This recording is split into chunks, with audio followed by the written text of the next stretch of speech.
صحیح بخاری حدیث نمبر 45۔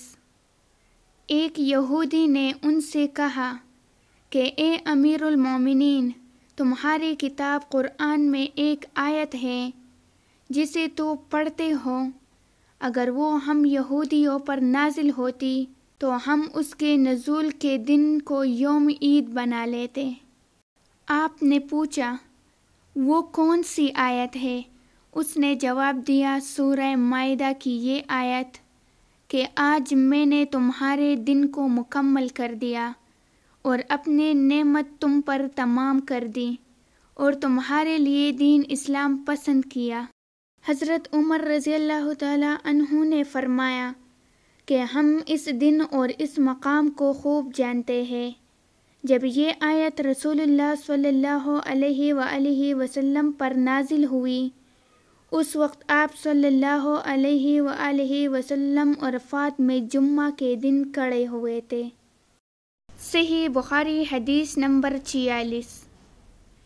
نجد والوں میں سے ایک شخص حضرت صلی اللہ علیہ وآلہ وسلم کے پاس آیا، سر پریشان یعنی بال بکھرے ہوئے تھے۔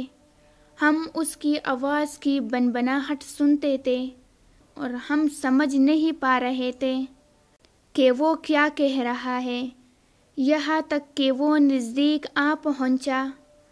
جب معلوم ہوا کہ وہ اسلام کے بارے میں پوچھ رہا ہے، حضرت صلی اللہ علیہ وآلہ وسلم نے فرمایا کہ اسلام دن رات میں 5 نمازیں پڑھنا ہے۔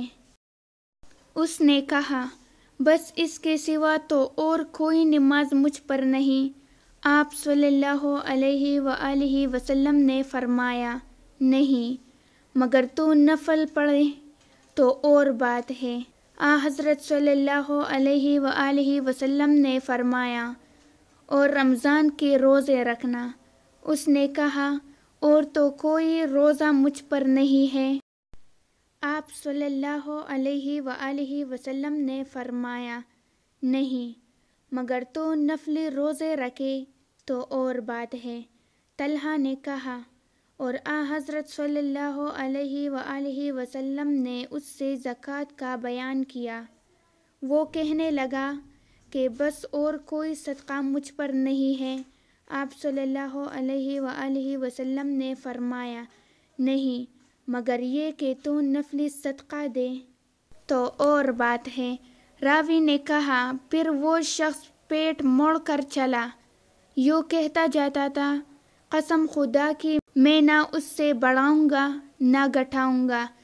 حضرت صلی اللہ علیہ وآلہ وسلم نے فرمایا اگر یہ سچا ہے تو اپنی مراد کو پہنچ گیا۔